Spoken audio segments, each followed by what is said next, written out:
दिखा देगा ना और जनता ने वो कहेगी वाह वाह कर देगी। महाराज जी बोले जी कोई बात नहीं, वो जीत जाएंगे आप आ जाएंगे और क्या होगा, चल पड़े। रामानंद जी ऊंचे आसन पे, कबीर साहब उनके चरणों में बैठ गए। उधर गोरखनाथ जी का आसन लगा रखा न्यारा। गोरखनाथ जी ने अपना वो त्रिशूल गाड़ रखा जमीन पर। तो गोरखनाथ जी कहने लगे रामानंद जी मेरे साथ गोष्ठी करो, ज्ञान गोष्ठी। तो कबीर साहब खड़े होकर कहते हैं नाथ जी पहले मेरे साथ करो और मेरे गुरु जी को पाछे छेड़िए। तो कहने लगा बोले पुरुष छोटे से बालक तू कल से बैरागी बन गया और भाई तू कल से महात्मा बन गए। गोरखनाथ जी कहने लगे महाराज जी मैं बताऊं कब से बन गया, जब तक तेरा ब्रह्मा था ना विष्णु था ना तेरा शिव जी था और ना यह धरती थी ना आकाश था, मतलब का बैरागी। और गोरखनाथ जी का गुस्सा उठा कि इसने गड़ जो खड़ा होकर, पर भाई सभा में रोला अच्छा नहीं होता। उन्होंने सोचा इसको अपलोमा करता हूँ, बना बैठा शिव जी तो पहला था। मैं त्रिशूल के ऊपर अपनी सिद्धि से उठ के और स्वामी नाथ जी त्रिशूल पर बैठ जाते हैं। ये दिखाऊंगा अपने चित्र, उस पर बैठ जाते हैं और कहते हैं बराबर माँ का बात करो, बड़ी बात बनाना जानते हो। कबीर साहब कहने लगे स्वामी जी नाथ जी गोष्ठी का जिक्र हुआ, ये जादूगरी नहीं, ये तो जादूगरों के काम होते हैं, लोग दिखावा तमाशे दिखाने। संतों का काम है ज्ञान गोष्ठी करना। आप बैठो और विधि पूर्वक करो। कहता तुम्हारे अंदर कोई छाया नहीं, कोई शक्ति नहीं है, तो बात बात बनाते दुनिया को गुमराह करते हो। और आज जो जीतेगा वो हारने वाला उस जीतने वाले का शेष होगा, तुम्हारे सबकी कंठी तोड़ के भगा दूंगा। कबीर साहब ने फिर प्रार्थना की योगीजन आप नीचे आ जाओ और विधि पूर्वक बात करो, 10 भक्त और सुनेंगे, ज्ञान चर्चा होगी। कहने लगे नहीं मेरे बराबर में बैठकर बात करो करनी है। कबीर साहब एक सफेद रील होती थी पहले चरखे पर काट कर बनाया करते, कुकड़ी कहते हरियाणा में, कुकड़ी सफेद रील कच्चे धागे की इतनी मोटी, वह जेब में डाल रहे थे, पकड़ कर उसका एक सिरा आकाश में भगा दी। वो ऐसे खुल के बिल्कुल स्ट्रेट यानी सीधा धागा खड़ा हो गया, वो 150 फुट ऊंचा। बंदी छोड़ कबीर साहब वहां से उठे आकाश में, वहां पर जाकर बैठ गए। कहने के आ जाओ नाथ जी, फिर बराबर बैठाएंगे, यहाँ आ जाओ। ये नहीं था कि नाथ जी वहां नहीं जा सकते थे, जा सकते थे, क्योंकि सिद्धि तो आकाश में उड़ सकता है, लेकिन वो तो थी सिद्धि और वो थे चुंबक पूर्ण परमात्मा। अब यह घड़ी क्या है, ये मैकेनिकों ने सिद्ध कर रखी है, यह अपने आप चल रही है और चुंबक कर दो उसके आगे जाम हो जाएगी, सिद्धि खत्म। वो पूर्ण परमात्मा के आगे सिद्धि फेल होगी। नाथ जी वहां से उतर कर और जमीन पर आटे गए। लेकिन वो विद्वान जो नाथ जी थे ना, गोरखनाथ जी, ये विद्वान एक नंबर के थे, बहुत अच्छे पहुंचे विद्वान थे, ज्ञानी पुरुष थे। एक ही बार में समझ गए अखिल शक्ति मेरे सामने तो किसी की हिम्मत को ना अड़न की, इन मेरी सिद्धि ने इसको ये कर दी, हाथ जोड़ दिए कि कबीर साहब नीचे आ जाओ। जो अच्छे पहलवान होते हैं ना, उनका एक बार जरा सा भी खोवा लग जाएगा जमीन पर, हाथ जोड़ दिए आप जीत के मार गए, उसको मालूम हो जाता है ज्यादा बहस करने की कोई आवश्यकता नहीं। और निकम्मे से होते हैं नौकरी का आ जा, वो फिर उठाकर ठोक दे, नौकरी का फिर देखूंगा फिर ठोक दे, तो वो तो बेसलेस बात होती है जितना। तो विद्वान होते हैं पहलवान जो सही होते हैं उसी समय जान जाएंगे कि इसके लग ज्यादा समझ करना बड़ी बेइज्जती होगी। तो ऐसे विद्वान होते हैं उसी समय कबीर साहब को हाथ जोड़ लेके आ जाओ।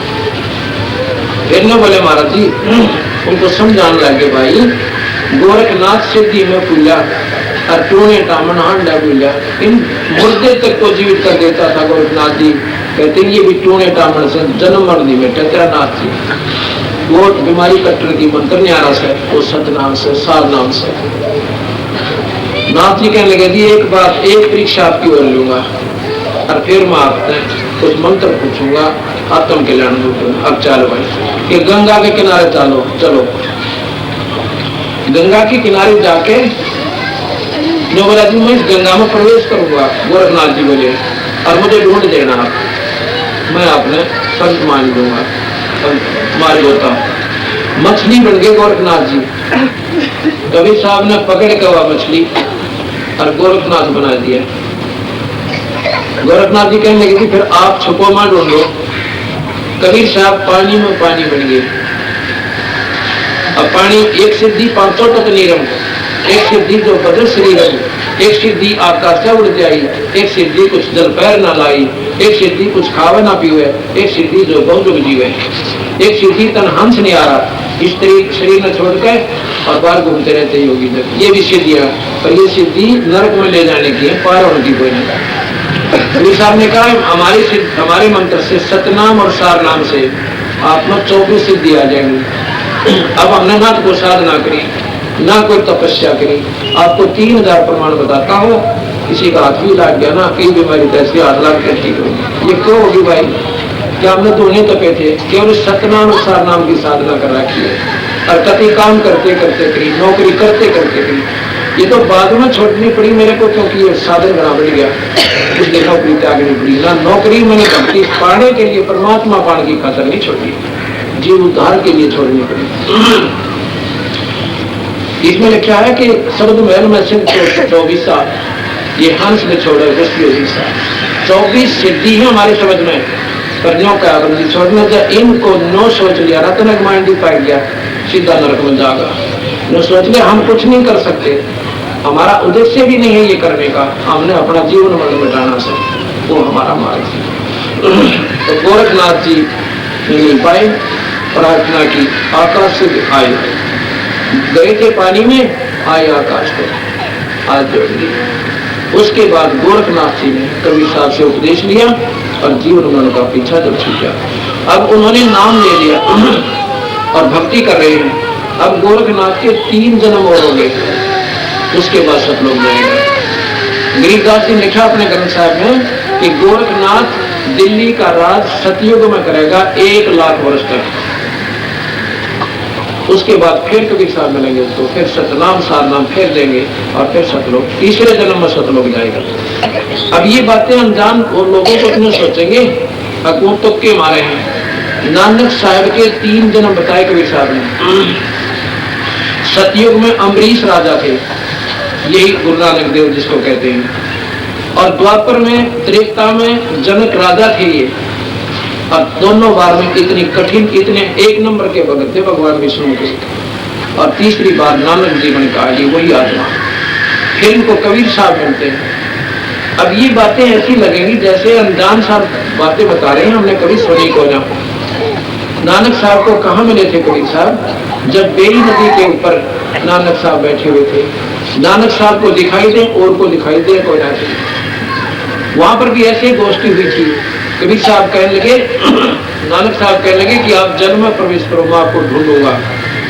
कबीर साहब जल में प्रवेश कर गए और नानक साहब भी गोता मार गए। औरों को दिखे कोई ना, देखने वाले सोचे कोई नानक साहब डूब गए। उसने घर आकर उनकी बहन को बताया, उनके बहनों को बताया, हाहाकार मच गया। तीसरे दिन बंदी छोड़ कबीर साहब नानक साहब को वहां से नदी में से दूर तक ले गए और वहां जाकर बाहर निकाल लिया। वहां फिर गोष्ठी करते, कहते हैं नानक साहब तेरे 60,000 जन्म हो लिए, जब से तू सतलोक से बिछड़ के आए हो महाराज जी, और अभी तक आपने इतनी गजब की साधना की है। सतयुग में अम्बरीश राजा थे, दुर्वासा ने भी धोखा खाया, आपके दरबार में आके, और फिर राजा जनक से 12 करोड़ तो नरक में से भी आप प्राणी निकाल लेंगे। अब कैसे धोखा करता कालबली। राजा जनक ने इतनी गजब साधना की कि ये था ना सुखदेव ऋषि, ये स्वर्ग तक चला जाता था इस सोहम नाम के जाप में, और वहां भी ठिकाना कोई मिला क्योंकि गुरु नहीं था। राजा जनक को सुखदेव ऋषि ने गुरु बनाया, ऐसे पहुंचे हुए राजा जनक थे। और जब विमान आया विष्णु लोक से लेने की खातिर, विमान पर चढ़कर जा रहे थे, रास्ते में कहते हैं नरक के अंदर 12 करोड़ आत्मा तड़प रही थी। राजा जनक ने अपना विमान रुकवा दिया कि ये क्या ऐसी कराहट क्यों हो रही है। तो पार्षदों ने बताया कि ये नरक है महाराज जी, इसमें अपने किए का दंड प्राणी भोग रहा है। कहने लगा भाई इनको छुड़वा दो। वो बोले जी नो छुड़वा, कौन छोड़ दे, इनके अपने कर्म भोगने पड़ेंगे। नहीं भाई मैं तो आगे जब जाऊं जब इनके कर्म जो है ना ये जीव इस नरक से निकल जाए, नहीं तो मैं तो आगे को ना जाता, रोक दो मेरे विमान नहीं और ना मुझे भी इसी में डाल दो। धर्मराज आ गया वहां पे, कहने लगे रिसीवर ये राजा आप स्वरूप चलो। अब नहीं ये प्राणी रो रहे हैं, मेरे देखे नहीं जाते, इनको छुटकारा दिलाओ। ये ऐसे नहीं छूट सकते, कैसे छूटेंगे, आपने अपने पुण्य देने पड़ेंगे। नहीं बोला मैं पुण्य दे दूंगा। अच्छा पुण्य संकल्प कर दिए। अब काल के जाल देखो बंदी छोड़ कहते हैं उन उसके तो पुण्य खर्च करवा लिए जनक जी के, और वो 12 करोड़ आत्मा जात में बिठा ली। जब ये पुण्य खत्म हो जाएंगे ना राजा जनक द्वारा दिए गए, उसके बाद नरक फिर की नौका नहीं भोगना पड़ेगा, जो बाकी कर्म दंड रहे उनका वो फिर ठोके जाएंगे। अब वो खाली कर लिया तो खा देकर राजा जनक। अब फिर राजा जनक का जो द्वापर में वही रहे स्वर्ग में ये पूरे युग में। अब कलयुग में फिर नानक जी की आत्मा बन पाए। नानक साहब को बताया कबीर साहब ने, कहने लगे नानक जी आपके 60,000 जन्म हो गए जब आप हमसे बिछड़ के सतलोक से आए हो, और तेरे जैसी पुण्यात्मा आप कहते हो मैं निरंकार भक्ति करता हूँ, ये निरंकार की भक्ति आपने 60,000 बार कर ली, इतने ही अच्छे आपने साधनाएं की। आप जैसी पुण्यात्मा भी जन्म मन से नहीं बची तो आम जीव कैसे बचेगा। नानक साहब बोले जी नो नहीं मानूंगा, मैं तो आख्या देखू। सतलोक बताया महाराज जी ने कि आगे सतलोक भी। नानक साहब की आत्मा को कबीर साहब सतलोक ले गए। अब सतलोक में जब देखा कबीर साहब की रोशनी, सतपुरुष तख्त पर बैठे, कबीर साहब चवर करते। नानक जी ने सोचा कि रब तो ये है जेड़ा तख्त पे बैठा है, ये कोई सेवक होना। इतने में वही प्रक्रिया होती जो रामानंद जी के साथ हुई। कबीर साहब तख्त पर बैठ जाते हैं और सतपुरुष खड़े हो जाते हैं परमात्मा, और इतने में सतपुरुष कबीर साहब में समा जाते हैं, अकेले कबीर साहब रह जाते हैं। और कबीर साहब रामानंद और नानक साहब की आत्मा को वापस शरीर में भेज देते हैं और कहते हैं कि सतनाम से मुक्ति होगी नानक देव, और मेरे पास सतनाम है, काशी में मिलूंगा, वहां आ जाना। गरीबदास जी कहते जाखी वे कबीर की नानक की तीवा, और वह से कांधे गल पड़ी में कौन छुटावेगा। नानक साहब ने वो देख के सतपुरुष की झांकी नजारा देख के वाहे गुरु सतनाम मिले, और ओ हे गुरु वाह गुरु, धन्य है उस गुरु को जिसने मुझे मार्गदर्शन किया। एक पागल से हो गए और इतनी रट लाई दी कि ये सतनाम मिला तो काम अधूरा रहेगा। तो सतनाम लिया और अपना सतलोक चले गए। रोहतक के अंदर एक मेरे को मिला खत्री भगत जी, ऐसे बात कर रहा था, हम बैठे थे दुकान पे, मेरा सेवक है, आज से 4 वर्ष पूरे, जब मैं इतने समागम नहीं होते थे, तो वो बैठा बड़े ध्यान से बात सुन रहा। कहने लगा जी मैंने गुरुद्वारे दी 40 वर्ष तक सेवा की है गुरुद्वारे विच। तो मैं बोला भगत जी एक बात बताओ, आप नाम क्या समझते हो, क्या दे रखा आपके गुरुदेव ने नाम कि वाहेगुरु वाहेगुरु वाहेगुरु। ये तो कोई मंत्र का कोई ना, नहीं मंत्र यही मंत्र है, मैंने पुराण संग दिखाया इसको, और नानक साहब ने देखा कि ये मंत्र है जो मैंने जाप किया, जो सतनाम है। मैं बोला ये मंत्र नानक साहब से ये बता रहे हैं, तू कह रहा वाहेगुरु तो मुक्ति होगी, और ये तो साढ़े गुरुआ में करना सी ना मंत्र जाप, असी तो वाहेगुरु करना है। या कोई बात हुई, बीमारी तो एक है सबके जन्म मरण की, और वही दवाई खानी पड़ेगी। तो नानक साहब ने खाई, क्या बात बनाओ गुरु जी महाराज जी भगत जी, पर मान्या नहीं करती। अब प्रमाण आपको दिखाऊंगा नानक साहब के ग्रंथ साहब के पहला में 50 जगह इस मंत्र का जाप बता रखा है, जो हम सतनाम कहते हैं जिसको। और उसने बोलेंगे काल की पक्की ड्यूटी है कि सतनाम को नहीं जाप कर दूंगा, और कितना कर लियो और वो नाम जाप किया अजीब प्रकार। ऐसा कबीर साहब बता रहे हैं, उसके आधार पर मैं आपको वर्णन कर रहा हूं। इस प्रकार ये नई नई बात आपने एक बार काफी लागे हो जा, पर जब इसके व्यवहार में आओगे जब बेड़ा पार हो जाएगा। आज मोहे दर्शन दियो जी कबीर, आज मोहे दर्शन दियो जी कबीर, आज मोहे आज मोहे दर्शन दियो जी कबीर, आज मोहे दर्शन दियो जी कबीर। सतलोक से चल कर आए, सतलोक से चल कर आए, काटन जम की जंजीर, आज मोहे दर्शन दियो जी कबीर, आज मोहे दर्शन दियो जी कबीर, आज मोहे दर्शन दियो जी कबीर। हरे दर्शन से मारे पाप कटत हैं, हरे दर्शन से मारे पाप कटत हैं, निर्मल होवत शरीर, आज मोहे दर्शन दियो जी कबीर, आज मोहे दर्शन दियो जी कबीर। हिंदू के तुम देवता, हिंदू के तुम देवता, मुसलमान के पीर, आज मोहे दर्शन दियो जी कबीर, आज मोहे दर्शन दियो जी कबीर, आज मोहे दर्शन दियो जी कबीर।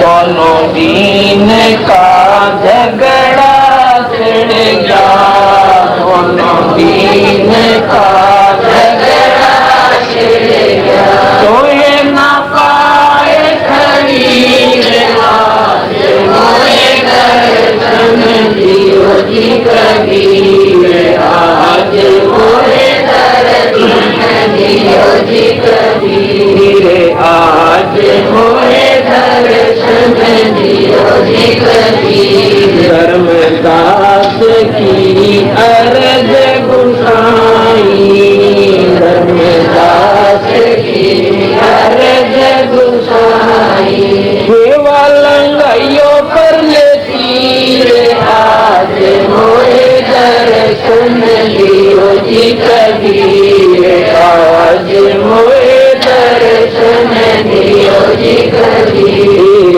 आज मोहे दर्शन दियो जी कबीर, आज मोहे दर्शन दियो जी कबीर।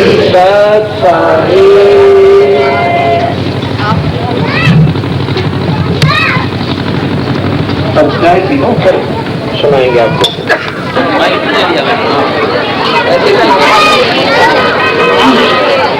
जैसा कि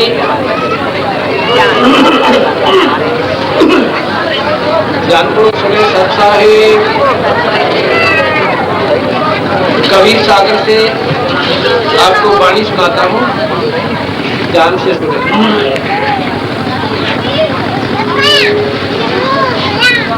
नानक शाह की ना तपबारी, नानक साहब ये खत्री परिवार से थे, कालूराम मेहता के पुत्र, और पाकिस्तान के अंदर जो कि पहले पंजाब जिला कहलाता था, वहाँ पर महापुरुष का जन्म हुआ। बचपन से ही, क्योंकि पिछले जन्म जन्मांतर की भक्ति उनके साथ थी, भगवान में नौ बहुत थी, विशेष श्रद्धा की मालिक। नानक शाह की नातप बारी, सब विद बहे ज्ञान अधिकारी, भक्ति भाव ताको दिखलावा, तार पर सतगुरु की ने गाया। जिंदा रूप धरा तब साईं प्रभु पंजाब देश चलाई। कबीर साहब ने एक जिंदे महात्मा का, जो मुसलमानों में ज्यादा मिलते हैं, जिंदा लंबा सा टोप होता है, काला सा बाना होता है, जिंदा रूप धरो तब साईं प्रभु पंजाब देश चलाई। अनहद बाणी कियो पुकारा सुनकर नानक दर्श निहारा। सतलोक की बाणी कबीर साहब नानक साहब के पास बैठकर बोलने लगे, तो जानते कबीर साहब की वाणी को नानक साहब सुन लगे। उस समय वो बेई नदी के किनारे बैठे हुए थे, अपनी बहन जानकी के वहां पर गए हुए थे। तो उस समय और जिंदे रूप में महाराज जी का आकार था। सुन के अमर लोक की बानी और जान पड़े निज समर्थ ज्ञानी। नानक साहब की वचन आवा पुरुष सतगुर ज्ञानी, अमर लोक की सतलोक की हमने सुनी ना बाणी। ये बात हमने कभी नहीं सुनी जो आप बता रहे हैं। अर्ज सुनो तो जिंदा स्वामी, और कहाँ अमर लोक रहे निर्धामी, वो सतलोक है कहाँ। काहू न कही अमर निर्माणी, धन कबीर गुरु परम ज्ञानी, परम गुरु ज्ञानी। कोई न पावे तुमरा बेटा, और खोद चुके ब्रह्मा चौबेदा।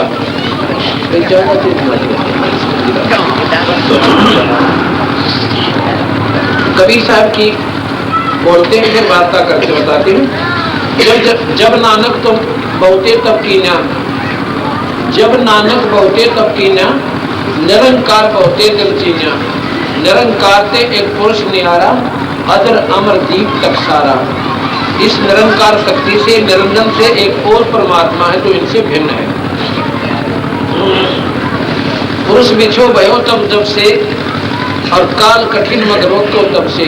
जब से ये प्राणी सतपुरुष से बिछुड़ कर आए हैं, काल ने सबका मार्ग रोक दिया, सतमार्ग नहीं रहने दिया।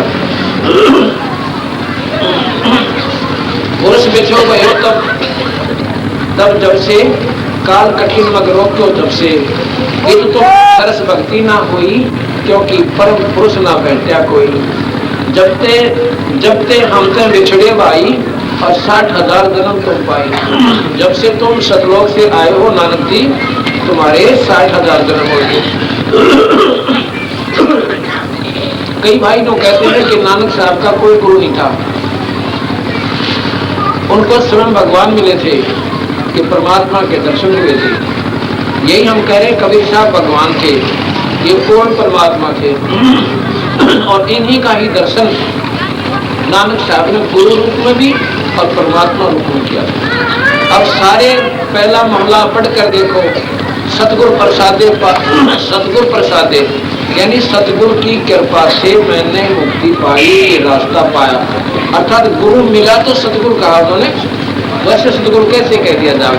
जब गुरु नहीं था तो सतगुरु का नाम ही नहीं होना चाहिए था, उनकी किसी वाणी के अंदर सतगुरु नहीं आना चाहिए था।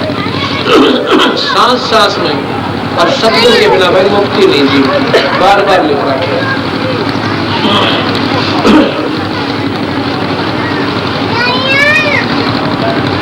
दर जन्म की भक्ति बल्कि ना, फिर काल निरंजन चक्कर देना। कहो मम शब्द तो उतरो पारा, मैं सतनाम दूं आपको, आपका बेड़ा पारो। नानक साहब को कबीर साहब कह रहे। कहो मम शब्द तो उतरो पारा, बिन सत शब्द लह यम द्वारा। बिना सतनाम कर काल के मुंह में प्राणी चला जाता, बिन सत शब्द लह यम द्वारा, यानी नरक में जाता है।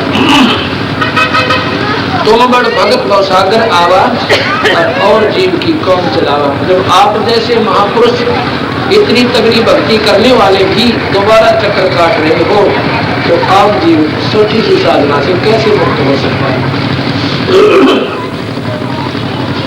निरंकार सब सृष्टि बुलावा, इस निरंजन ने सारी सृष्टि को बुला रखा है।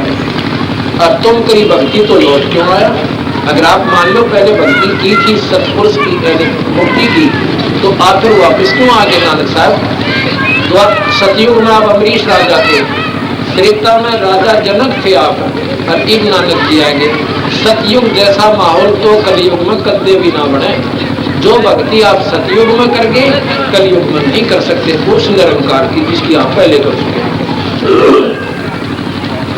तो जब धन पुरुष तुम यह पद बाकी, नानक जी बोले धन है आपने मेरे को ये मार्ग बताया, यह पद अमर गुप्त क्यों राखी? ये महाराज जी आपने यह गुप्त क्यों राखी? मारे कहीं पहला ना बताई। जब लग हम तुमको नहीं पावा अगम अपार भरम फैलावा, जब तक हमने आपको नहीं पाया था नानक जी कहते हैं तो हमारे ऊपर अज्ञानता का अंधकार फैला हुआ था। कहो गोसाई हमसे ज्ञाना, कहो गोसाई हमसे ज्ञाना और परम पुरुष हम तुमको जाना। धन जंदा प्रभु, धन जिंदा प्रभु पुरुष पुराना और बिरले जन तुमको पहचाना। बहे दयाल पुरुष गुरु ज्ञानी कहो पान परवाना वाणी। नानक साहब यानी कबीर साहब जिंदा रूप में बोलते हैं, भली भई तुम हमको पावा और ये सकलो पंथ काल को जावा।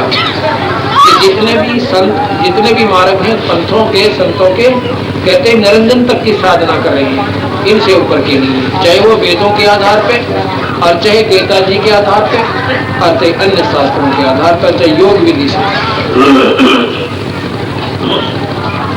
भली वही तुम हमको पावा ये सकलो पंथ निरंजन के धावा, यानी काल तक की साधना कर रही है। तुम इनते अब वही नियारा और फिर जन्म ना होगा तुम्हारा। नानक साहब से कहते हैं कवि साहब, अब तुम इनसे भिन्न होगे सतनाम पाकर और फिर जन्म ना होगा तुम्हारा। भली स्वरूप तुम हमको चीना, अमर मंत्र हम तुमको देना। आपके अच्छे भाग हैं, आप पुण्य आत्मा हो नानक जी कि आपने हमारे को पहचान लिया और मेरी बात को मान लिया। अमर मंत्र हम तुमको देना। अब ये अमर मंत्र, ये सतनाम और सार नाम मैंने आपको दे दिया। सत्संग वेद हम कहीं नहीं जुबानी, परम पुरुष गति तुम बखाने। नानक साहब कहते हैं धन पुरुष ज्ञानी करतारा, जीव काल प्रगटे संसारा। जीव काल प्रगटे संसारा, धन करता तुम बंदी छोड़ा। धन है बंदी छोड़ा आपको, नानक साहब कहते हैं धन करता तुम बंदी छोड़ा और ज्ञान तुम्हारा महाबल जोड़ा। दिया नाम गुरु की किया उबारा और नानक अमर लोक पधारा। यहाँ समझ है नानक साहब का। वाह वाह कबीर गुरु पूरा है, वाह वाह कबीर गुरु पूरा है, वाह वाह कबीर गुरु पूरा है, वाह वाह कबीर गुरु पूरा है। पूरे गुरु की मैं बल जावा, पूरे गुरु की मैं बल जावा, जाका सकल जहूरा है, वाह वाह कबीर गुरु पूरा है, वाह वाह कबीर गुरु पूरा है, वाह वाह कबीर गुरु पूरा है। अदर दुलीचे पड़े गुरुवन के, अदर दुलीचे पड़े गुरुवन के। शिव बर्मा जादूरा है भाई, शिव बर्मा जादूरा। सफेद ध्वजा फर्क गुरुओं की, सफेद ध्वजा फर्क गुरुओं की। बाबा जय अलहद तूरा है, वाह वाह कबीर गुरु पूरा है, वाह वाह कबीर गुरु पूरा है, वाह वाह कबीर गुरु पूरा है, वाह वाह कबीर गुरु पूरा है। पूर्ण ब्रह्म पूर्ण कबीर सकल घट दर्श, पूर्ण कबीर सकल घट दर्श। हरदम हाल हजूरा है, वाह वाह कबीर गुरु पूरा है, वाह वाह कबीर गुरु पूरा है, वाह वाह कबीर गुरु पूरा है, वाह वाह कबीर गुरु पूरा है। नाम कबीर जपे बड़ भागी, नाम कबीर जपे बड़ भागी। नानक चरण को दूरा है, वाह वाह कबीर गुरु पूरा है, वाह वाह कबीर गुरु पूरा नाम कबीर जपै बड़ भागी, नाम कबीर जपै बड़ भागी, नानक चरण को धूरा है बाबा, कबीर गुरु पूरा है बाबा, कबीर गुरु पूरा है। अब नानक साहब वचन राग पहला महला, ये आपको आदि ग्रंथ साहिब से एक वाणी पहला महले की सुनाते हैं। यक अर्ज गुप्तम पेश तू दरगोश्त पूर्ण करतार, हक्का कबीर, नानक साहब लगे हक्का कबीर करीम तू ए परवरदिगार। ये पहला महला की वाणी कबीर साहब के बारे में नानक साहब कहते तू पूर्ण परमात्मा है और तू ही हमारा मुर्शिद है, मालिक है। दुनिया मुकाम फानी तहकीक दिलदानी, मनसर मुए इजराइल गिरफत दिल एच नदानी, जन तीसर बेदार कसनेस्त दस्तम गी, आखिर बक्तम कस नदारम चू शब्द तक कबीर।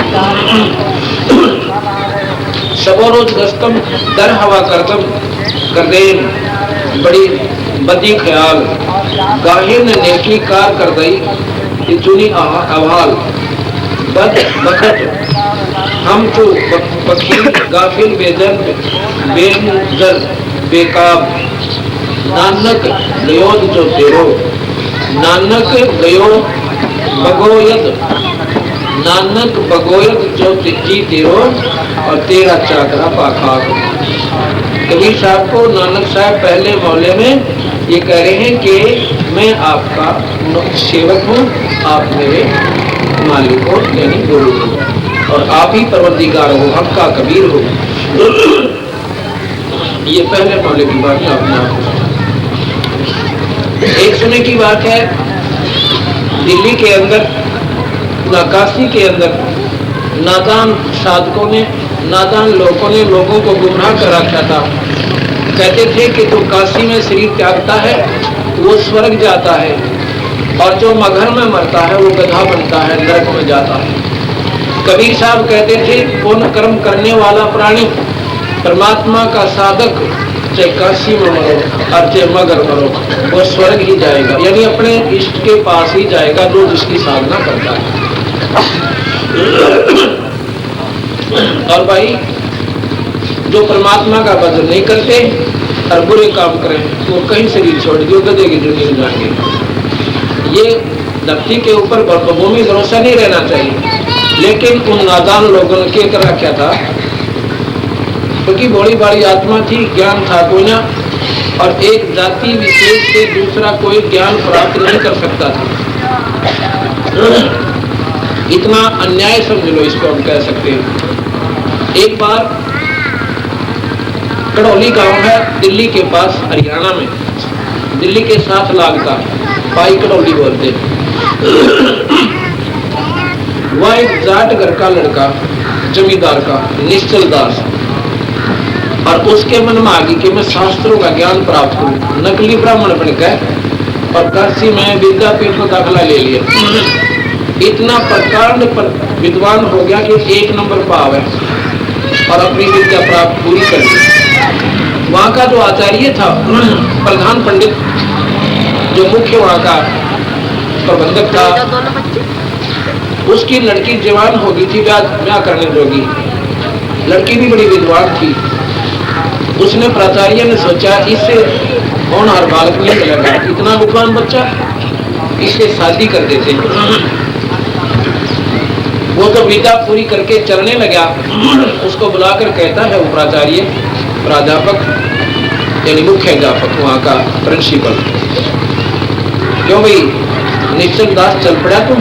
नाम उनका निश्चल, पंडित निश्चल आनंद कुछ ऐसे था पहले। कहा स्वामी जी अब मैं अपने घर जा रहा हूँ, क्या गुरु दक्षिणा नहीं दोगे? भगवान को महाराज जी अभी कोई बात की, ये शरीर भी आपका, तन भी आपका, धन भी आपका, सब कुछ आपका है, ये वचन कर पूरे, अब वचन लो, मेरी लड़की से शादी कर ले। अब धर्म संकट में फंस गया, अब उन्हें सच्चाई बतानी पड़ेगी। अब महाराज सच्ची बताऊं, अब बताओ मैं ब्राह्मण नहीं हूँ, पंडित नहीं हूँ जैसे फीत ला रखी दुनिया में, और इस समाज की फीत के आधार पर मैं जाट हूँ। तो श्राप दे दिया उस पंडित जी ने। और ने बोला एक बात सुन ले, एक वचन और दे दो। अब क्या कि इन शास्त्रों का संस्कृत में प्रचार नहीं करेगा, यानी इन शास्त्रों का तो प्रचार नहीं करेगा और संस्कृत भाषा में नहीं करेगा। दूसरा श्राप दे दिया कि आपको रोजाना एक बार बुखार चढ़ा करेगा। वो मरने मर के संत एक बार रोज बुखार चढ़ेगा चाहिए। उन्होंने फिर संस्कृत भाषा त्याग दी, क्योंकि ज्ञान तो हो गया था शास्त्रों का। उन्होंने संत भाषा में धातु पंथ में दाखिला ले लिया, धातु पंथी बन गया फिर निश्चल दास। और उन्होंने फिर निश्चल ज्ञान शास्त्र लिखा है संत वाणी में। अब ये बात विचार कर की है कि उस समय ये शास्त्र अपने पास नहीं आने दिए आम व्यक्ति तक, और वहीं तक सीमित रखे। तो उन्होंने क्या किया कि जो काशी में मरता है वो स्वर्ग जाता है। हमारे जैसे बोले वाले आदमी अपने माँ बाप ने और आप काशी में जाकर डेरे लाने लगे उनके बारे में आकर, और उनको पैसे दे, लो जी अब यहाँ रखो हमारे माता पिता को, हम भी यहीं रहेंगे। भाई स्वर्ग जाना है, यहाँ मर गए ना, जैसे भाई बुढ़ापा आ गया 5-4 साल में ही चले जाना है, क्यों ना काशी में मर गया। उन्हें अपना एक न्यारी एक और खोल ली धर्मशाला, उसका खर्चा पूरा ले, डबल 3 गुना और मौज मारे।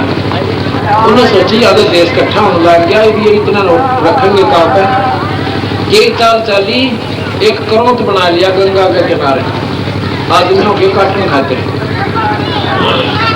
आदमी वो काशी के अंदर उस करोत का स्थान बना हुआ है, और गंगा की पौड़िया के अंदर एक ऐसा मकान ऐसी डाट से बनाई गुफा सी, और उसमें एक करोत गुप्त ऐसा फिट कर दिया, उसका कंट्रोल कर दिया दूर से। फिर क्या किया, अभी तो जल्दी जाना चाहता ना स्वर्ग में, वो करोत में नारी कटवा लो, उसकी न्यारी टिकट 100 रुपये, वो विमान द्वारा जाएंगे। ये सब दुष्टपना कर रखा था इन लोगों ने। भाई हम पर मिसा है तो हमारे पिताजी ने जल्दी भेज दो, 100 रुपये जमा करवा लें, क्यों पिताजी जाना चाहता है। अगले भाई जाना सही बड़ा जल्दी चला, ऊपर से उसकी गर्दन मार रखवा दें, और जब तो वो करोड़ छोड़ दें, कहते हैं भगवान की तरफ से आता है, कोई यहाँ छोड़ाइए, और उसमें उसे दोबारा वो वापस आवना बता दे कि जना आगे ऊपर हो रहा है, और वहाँ का वहाँ गंगा में धक्का दे दे, और ये काशी में मुक्ति हुआ करती। और वहाँ भी दुनिया जान रहा है कि देखी थी हम दुनिया हज पाट। तो इस अंधेरे को हटाने के लिए कबीर साहब कहने लगे मैं मगर मैं मरूंगा भाई, और दुनिया देख लेना, स्वर्ग में जाऊंगा या स्वर्ग से भी ऊपर जाऊंगा मैं, तुम तो स्वर्ग में कहते हो। महाराज जी ने निश्चित दिन बता दिया कि उस दिन मैं काशी मगर में शरीर छोड़ूंगा। पैदल चाल पड़े, 120 साल की आयु हो गई थी कबीर साहब की। अब दुनिया देखने वाली गली हो, सभी देखेंगे, स्वर्ग में क्यों कर जाएंगे। तो स्वर्ग तक का बेरा था इन लोगों ने, लेकिन वो गए सतलोक में। इतनी दुनिया गेल होली काशी की, बाकी गांवों में जिसने बेरा पट्टा है वो गेल होले में देखेंगे कबीर साहब कैसे सतलोक यानी अपने स्वर्ग में जाएंगे। उधर से वीर सिंह बघेला काशी का नवाब जो कबीर साहब का शिष्य हो चुका था, अपनी फौज लेकर और कबीर साहब के पीछे हो लिया, गुरुदेव मैं भी चलूंगा, अकाजा भाई। उधर से बिजली खां पठान को पता चला कि मेरे गुरुदेव, वो बिजली खां पठान भी मगर स्टेट के राजा थे, नवाब थे रियासत के। उनको पता चला कि भाई महाराज जी आ रहे हैं और यहाँ पर शरीर छोड़ेंगे। उसने अपनी सेना इकट्ठी कर ली। ये दोनों शिष्य थे कबीर साहब के, बिजली खां पठान और वीर सिंह बघेला हिंदू राजा। और भाई जब वो पहुंचे ना वहां पर, तो दोनों सेना आमने सामने खड़ी होगी। कबीर साहब कहने लगे भाई बिजली खान जी, मैं स्नान करूंगा और करूंगा बैठे पहाड़ी में। वो कहने लगे महाराज जी यहाँ पर एक नदी बह रही है, आमी नाम की नदी है, ये सूखी पड़ी है। शंकर जी ने श्राप दे रखा है कि ये नदी नहीं बहेगी। इसमें यहाँ किसी ने श्राप करती थी उनके साथ में, और श्राप दे रखा है कि जो सुना है मैंने कि श्राप दे रखा है, जो इस मगर के क्षेत्र में मरेगा वो गधा बनेगा। ये भगवान शिव का श्राप है। तो इस साहब कहने लगे तो भी बोले की बात काम आ गया कि अगला जी मैं सुन रखा है तक अच्छा था। और ये नदी सूखी पड़ी है जी, पानी बहता पानी नहीं है। और उधर से सेना गढ़ी और दुनिया बहुत सारी स्नान करने का स्थान बना। अब मगर के अंदर जो स्थान बना हुआ हम आख्यान देख का है, कम से कम 400 भगत हमारे साथ गए थे उस मगर में। जहाँ पर कवि साहब ने शरीर छोड़ा था उससे 3 किले की दूरी पर वो आमी नदी अब भी बह रही, अब भी है वहां। कवि साहब कहने के वो नदी दिखा मुझे कहा, दरिया सूखा पड़ा। सारे वहां पर खड़े हो गए। कवि साहब ने एक बार ऐसे इशारा किया था जैसे कहीं बम फटा हो, और ऐसे पानी का स्रोत एकदम बह कर चल पड़ा। अब वह नदी खोल होकर चल पड़ी। और सतगुरुदेव सबने स्नान किया, नहा धो करके बंदी छोड़। कवि साहब कहने लगे भाई एक चद्दर नीचे बिछा दो, एक चद्दर मैं ऊपर उठूंगा और उसके बाद मैं सतलोक जाऊंगा। अन्य बोला भैया सेना किस लिए लाए हो, मेरे यहाँ समझ में कोई आई। क्यों भाई वीर सिंह, वो दोनों खड़े प्रधान, क्यों भाई बिजली खान, ये सेना किस लिए लाए हो। अपनी चीकर्तन कर ली दोनों ने, क्यों तो सच बोलने को करे। जो और मेरे जैसे जा रहे थे ना दोनों धर्मा के मुंह फाड़ से कहने लगे गुरुदेव हिंदू कहते हम आपके शव को ले जाएंगे और हिंदू पद्धति से इनका अंतिम संस्कार करेंगे। मुसलमान कहते हम कट के मर जाएंगे, हम अपने गुरुदेव की मुसलमान विधि से इसकी अंतिम संस्कार करेंगे। कबीर साहब ने बोला तुमने शिक्षा के इतने दिन में बेवकूफ को मिले थे, तो फिर झगड़ा करने को तैयार हो गए। खबरदार था किसी ने शस्त्र उठाया तो। पर भाई एक काम करियो, मेरा शरीर नहीं मिलेगा इनमें, मेरा शरीर इसमें नहीं मिलेगा आपको। इसमें जो वस्तु मिलेगा आधी आधी ले लेना, पर भाई झगड़ा मत करना। पर भाई कौन मान हमारा जी की बातों पर लड़ने कभी पक्के तैयार हो रहे थे। महाभारत से बुढ़ा काम हो जाता था। कबीर साहब अपनी शक्ति का प्रतीक वहां पर लिख देते, युद्ध छिड़ जाता हिंदू और मुसलमानों का। एक चद्दर नीचे बिछाई, भक्तों ने आदर के साथ फूल बिछा दिए थोड़े थोड़े, इतने इतने। बंदी छोड़ लेट गई, ऊपर चादर उड़ गई। थोड़ी देर के बाद कहते हैं ऊपर से ऊपर देखा एक आकाश का गोला जा रहा प्रकाश का, एक रोशनी ऐसे ऊपर बहुत तेज गति से जा रही है। आकाशवाणी होती है कि मैं जा रहा हूं अपने सतलोक को, और भाई झगड़ा मत करियो, इसमें वस्तु आपने जो मिला आधी आधी ले लो। जब वो चादर उठाई ना सुगंधित फूल पाए, जैसे सब होता है ना सब इतनी ऊंचाई के, और जैसे ऐन तोड़ के बिछाए हो, शरीर नहीं पाया बच्चों। और सतगुरुदेव आधे मुसलमानों ने ले लिए, आधे फिर हिंदुओं ने, आधे एक चद्दर हिंदुओं ने एक मुसलमानों ने। इधर तो बना हुआ है कबर, बिजली खां पठान ने बनवाई। इधर बना हुआ है कबीर चौरा, उन फूलों और चद्दर को नीचे डाल कर जब गोली पूछेंगे काम बता उसमें कबर और ये बनाने की आवश्यकता क्या थी। जब परमात्मा चलेगी उनको तो छाती के ला कर बना दो उन फूलों को। लेकिन फिर भी वो ज्ञान इतना ही हमारे अंदर। इधर तो कबर बनी हुई है फूलों पे, इधर कबीर चौरा बना हुआ है, बीच के एक दीवार इतनी है। हम आख्या देख रहे हैं ये इंडिया के वर्ल्ड का पहला इतिहास है जहाँ पर एक ही महापुरुष की और दोनों मानने वाले एक ही स्थान पर उनके मंदिर और मजार बनी हुई है। इसके बाद कबीर साहब अपने सतलोक चले जाते हैं। अब इन बातों से अज्ञान हटता है इंसान का। कबीर साहब फूलों पर प्रकट हुए थे, फूल के ऊपर आए थे सतलोक पर, और अंत में जम गए अपना शरीर साथ लेकर गए। तेज पुंज का शरीर था तो माँ का पैदा। बोल सतगुरुदेव मेरे साथ भाई मन सब जग भूला पाया मेरे साधु भाई सब जग भूला पाया। इसी भूल में ब्रह्मा भूला जिसने वेद सरसाया। इसी भूल में ब्रह्मा भूला जिसने वेद सरसाया। वेद पढ़ियो पंडित भूला वो मर्म भेद ना पाया मेरे साधु भाई सब जग भूला पाया मेरे साधु भूला पाया। इसी भूल में विष्णु भूला जिन ये वैष्णो धर्म चलाया। इसी भूल में विष्णु भूला जिन वैष्णो धर्म चलाया। तीर्थ व्रत का बाल महात्म गोविंद जीव फसाया मेरे साधु भाई सब जग भूला मेरे साधु भाई सब जग भूला। इसी भूल में शिव जी भूला इसी भूल में शिव जी भूला जिन भिक्षुक पंथ चलाया।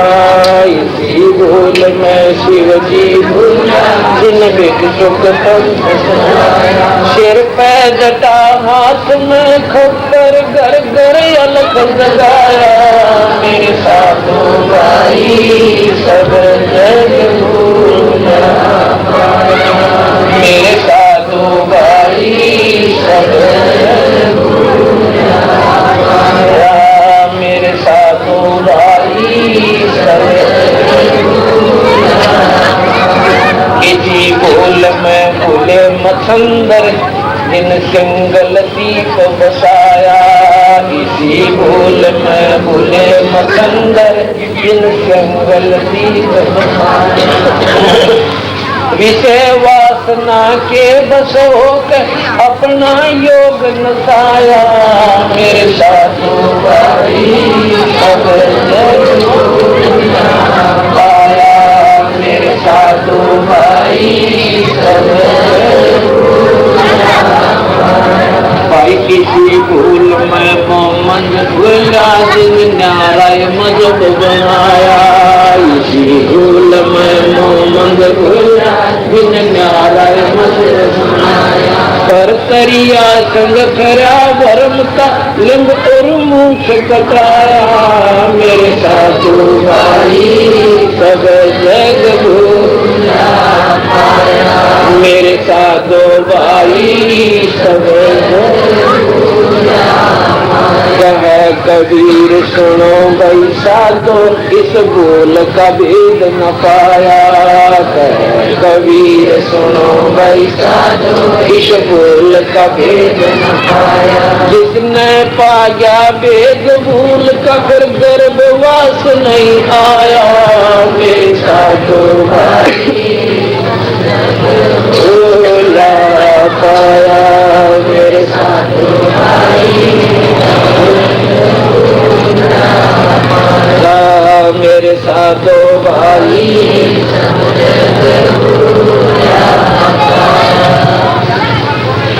अब इस काल के जाल की मैं आपको फिर थोड़ी सी झलक बताता हूँ।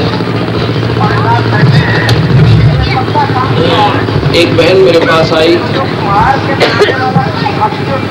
मैंने सत्संग किया और काल के जाल का सदगुरु के आधार पर वर्णन किया। वो आके बहुत रोने लगी। मैं कहने लगा बहन क्यों रो रही, बात बता। जी तो आपने बताई दो कि नो बात, क्या बात है कि मेरा एक लड़का था, पहले तो मेरा पति मेरा, फिर सच्चावितन भगवान उस दिन के दिन शांति भी लड़का था एक, इस पर दिन काट लूंगी, बड़ा हो जाएगा, इसकी शादी कर दूंगी। फिर चलो पता गया हो गया। उस पुत्र की बचाव के लिए अपने बच्चे की रक्षा की खातिर कभी देवी जोगी, कभी गुड़गामा वाली गई, वहाँ बाल कुआए और सारी जो भी हमारे स्थान से सबके ऊपर बड़ी रुचि से जाती थी। ये भगवान कहीं छोरा था बदला चल रहा था, लड़का नाम भाई अपने मंगल कामना करने के लिए नोवाली जी जब लड़का वो 10 साल का हो लिया, 12 साल का, और 1 घंटे भीतर बीमार भी हो लिया और मर भी लिया 1 घंटे भीतर। नोवाली मैंने द्वार का टक्कर मारी, कर पाई 2 घंटा मौसम आई, आंख लोगों का सुजाली। अब बड़े क्या पहले 2 पुत्र पहले मर चुके थे, उनका बाप जीवन, अब उम्र हो रही 55-60 साल की, और इस पास लाई थी लड़का जीवेगा। अब बंदी छोड़ कहते हैं उस माँ के छाती पर आकर के देखो कुकर से मैं बताओ गया उड़ीसा के अंदर क्या हाल होगा जीवन का, कितने बहन और भाई 6 परिवार खत्म होंगे। तो इस काल को और तुम भगवान मानते हो कभी साथ करते, इसने इतना तंग कर रखा है जीववाद मनुष्य, और कल कुतिया बनाओगा, फिर गधे बनाओ, कुतिया बनाओ, गधी बनाओ, और फिर संकट में होके ना मनुष्य शरीर में कौन सुखी आपने बता दिया। तो बंदी छोड़कर सुख चाहिए तो मैं दूंगा, इनसे ज्यादा दूंगा जो साधना कर रहे हैं, और काल के हाथ में ज्ञान दूंगा। कल का सत्संग नहीं सुना पाए हमने अलग से किया, वो व्याख्या पूरी कर चुके हैं क्योंकि कैसेट बनवाई थी। अगर आप उसको कल सुनते इंद्रमती का प्रकरण, काल की उम्र उसकी थी केवल 30 साल की, 35 साल की, और कह दिया था काल, कबीर साहब ने बता दिया तू 30 दिन मरेगी बेटी, मैं पूजा करी तेरी कोई ना डाल डाल और सांप लड़ेगा तुझे। फिर वह घबराएगी, कबीर साहब से नाम लिया और कहने लगी 30 दिन सर्प आएगा तुझे डसेगा, 30 दिन काल आएगा और मेरे रूप में आओगा, पर तू मंत्र करती है बेटी, बोलिए मत ना, काल बड़ा भयंकर है, मेरा रूप बना के आएगा गुरु का, तू ये नाम जाप करती रहना, और इस नाम के आधार पर उसका असली स्वरूप सामने आ जाएगा, इसमें वह शक्ति है सतनाम। 30 दिन काल आया कबीर साहब का रूप बनाकर, और उसने नाम सुमन किया, उसका काला चेहरा, बूंदी शकल, लंबे लंबे दांत शरीर हो गया। काल ने देखा तो तेरे की, उसने तो मेरा शरीर बदल दिया। कहने लगा इंद्रमती अब तो बच गई, तेरे फिर देखूंगा। अब उसको पक्की यकीन होगी, इतना देखी फिर के देखेगा, खुशी मनाई, सारे का सबको बता दिया मेरी मृत्यु आनी थी, मैंने गुरु बदल लिया, नहीं तो मैं मर जाती थी। अब वह शाम के समय मतलब रात्रि के समय सोने लगी,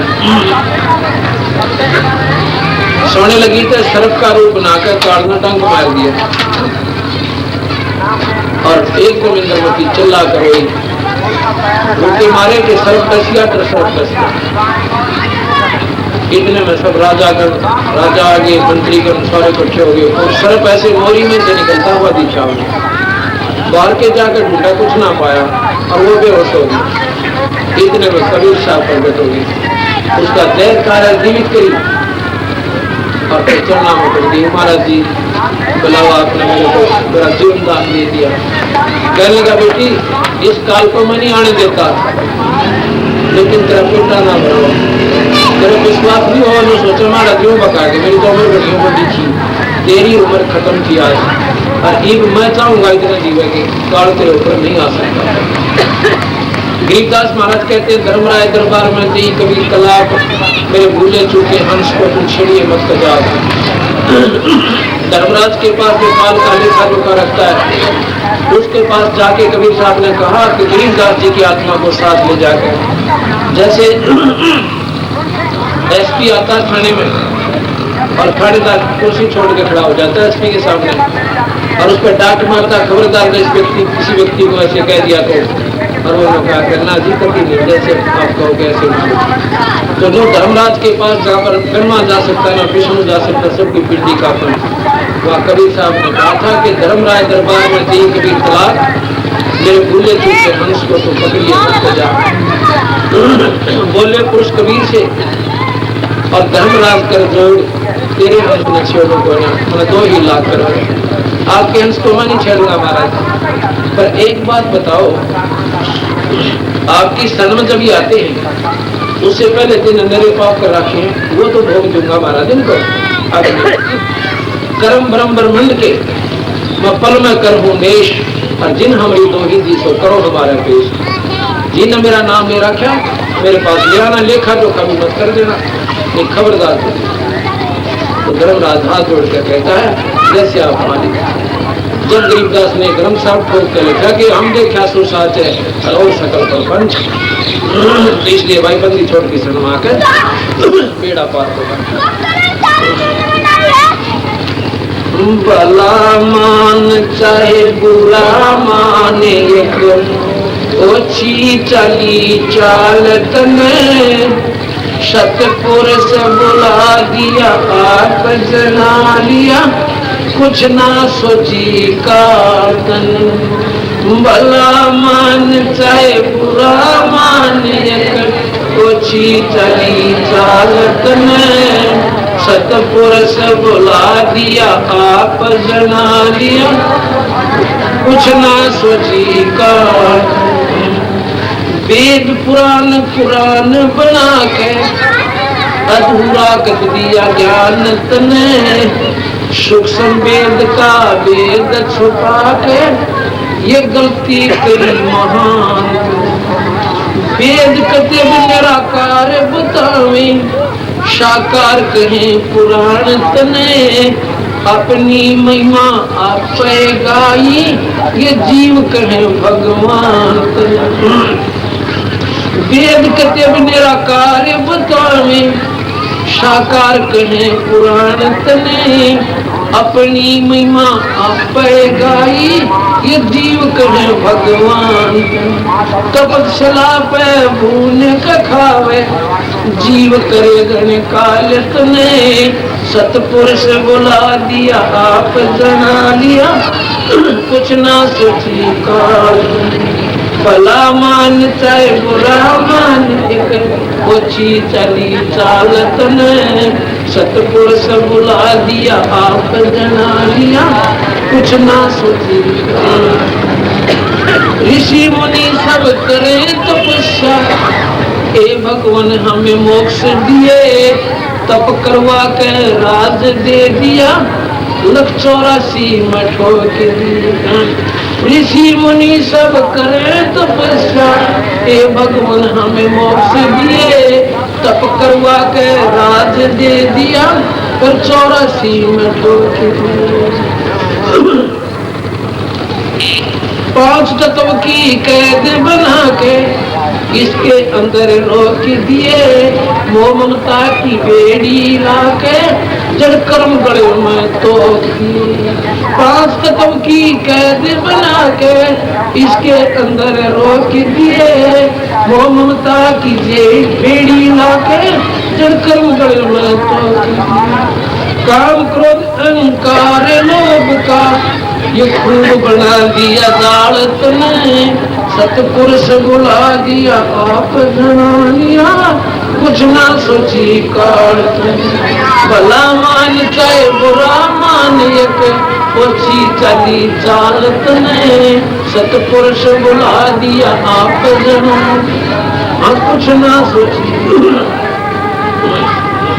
एक माई का पति मर्यावा, दुख में माथा फोड़े थी, मेरे बेटे की तो खैर राखिए, हाथ तेरे जोड़े थी।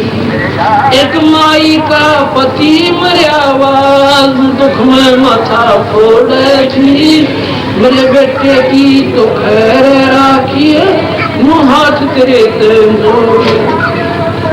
उस दुखिया का एक बेटा, बेटे पैदल तोड़े थी, अपने पूत की खैर के ताही तेरे देई धाम को दौड़े थी। उसके आगे ओ भी खा लिया, कति करी न टाल तूने, सतपुरुष बुला दिया आप जना लिया, कुछ ना सोची काल। भला मान चाहे बुरा मान, एक ओछी सली चालत में सतपुरुष बुला दिया आपने, कुछ ना सोची करत। एक तरफ तो कंस बनाया कृष्ण भगवान तुझी, अपना स्वार्थ सिद्ध करने को ये बना दी चारों खान तुझी। एक तरफ तो कंस बनाया कृष्ण भगवान तुझी, अपना स्वार्थ सिद्ध करने का ये बना दी चारों खान तुझी। सतगुरु जी की मेहर हुई तब हमने तेरी जान हुई, ये ओछी उपासना सारी ये छुटगी, बुरे कर्मा तो आईने हुई। राम देवानंद धन मेरे सतगुरु उधार दिया रामपाल ने, सतपुरुष बुला दिया आप जना लिया, कुछ ना सोची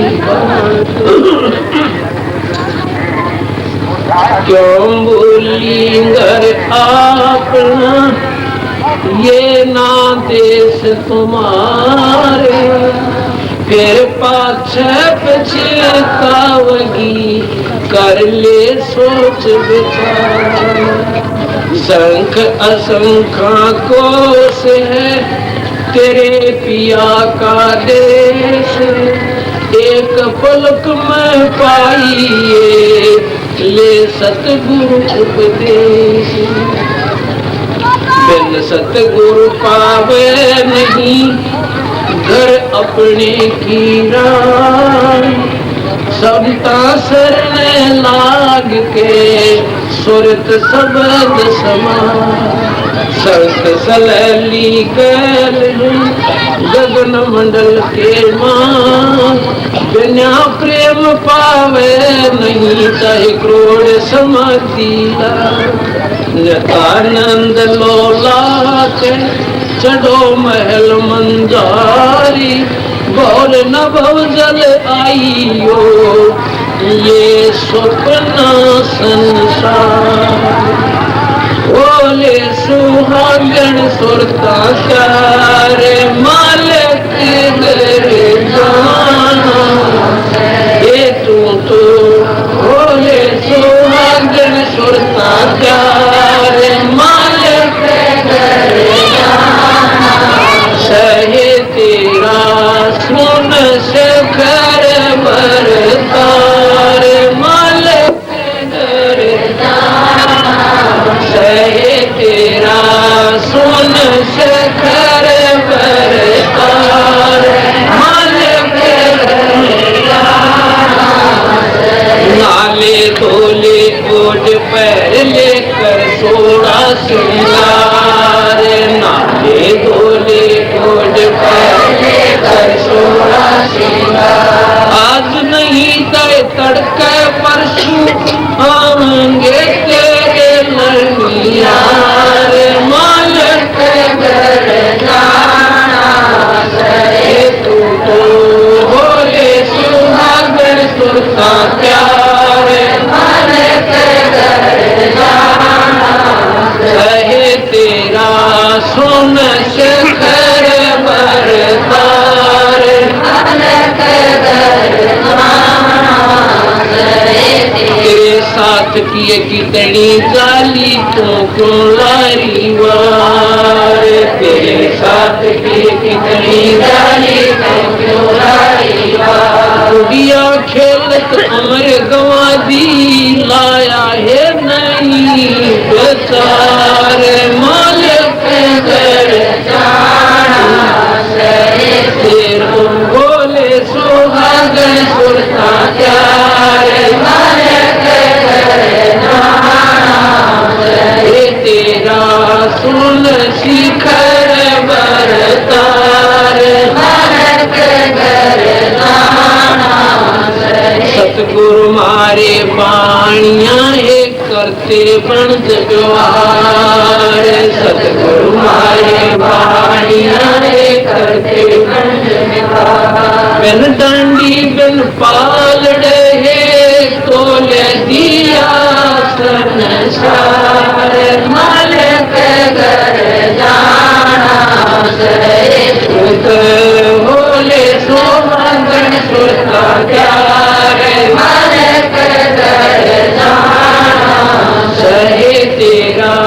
सुन शेखर बरतारे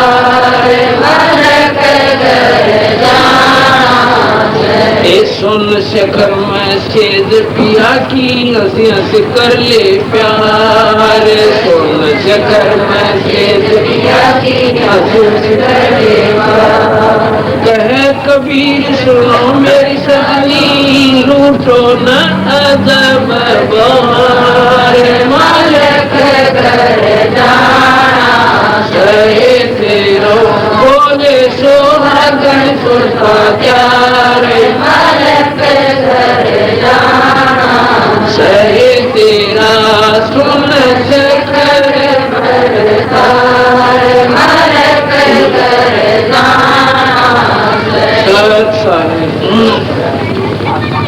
आज का इस समागम समापन हुआ। सारी बरवाला संगत से सभी पुण्यात्माओं का बड़ा आभार व्यक्त करता हूँ। ऐसी पुण्यात्मा मैंने बहुत सत्संग कर लिए, बहुत कम स्थानों पर मिलती है। 3-3 घंटे लगातार सत्संग आप लोगों ने सुना है। ये पुण्य कर्मा के बिना ऐसे स्थल पर प्राणी आध घंटे से ज्यादा बैठ नहीं सकते। आपके शुभ संस्कार मेरा आशीर्वाद है, आपके घर में मौज रहे सदा। आपका भगवान के चरणों में दृढ़ विश्वास है। आपके बच्चे सुखी रहे, सभी सुखी रहे। बोल सतगुरुदेव। सभी से प्रार्थना के प्रसाद यहीं बैठों को मिलेगा। खाना भी यहीं, भंडारा भी, लंगर भी यहीं बैठा रहा। दूसरी एक खुशखबरी है कि अगले अक्टूबर में, इसी अक्टूबर में 15 अक्टूबर से 21 अक्टूबर तक 7 दिन का समागम होगा यहीं पर। यही बगतियों में, बलजीत और गजेशियों ने इस नगरी को फेर करवाई। बोल सतगुरुदेव। आपके 7 दिन का होगा, 15 अक्टूबर से 21 अक्टूबर तक। बच्चों की छुट्टियां होंगी और सब छुट्टी का लाभ उठाएंगे। हर महीने एक सत्संग होता है दूसरे रविवार को। ये काला पाना मोहल्ला दौलतपुर चौक के पास, वहाँ भगत गजेश सिंह ये सब इंस्पेक्टर पुलिस है, इनके मकान के सामने इनका अपना एक खुला मैदान है। वहाँ पर दूसरे महीने के दूसरे रविवार को दिन में 10 से 12, गर्मियों में 9 से 11, सर्दियों में 10 से 12 वहाँ सत्संग होता 2 बजे। उसका लाभ उठाना, किसी उपदेश लेना हो ले सकते हैं। बहुत सत्संग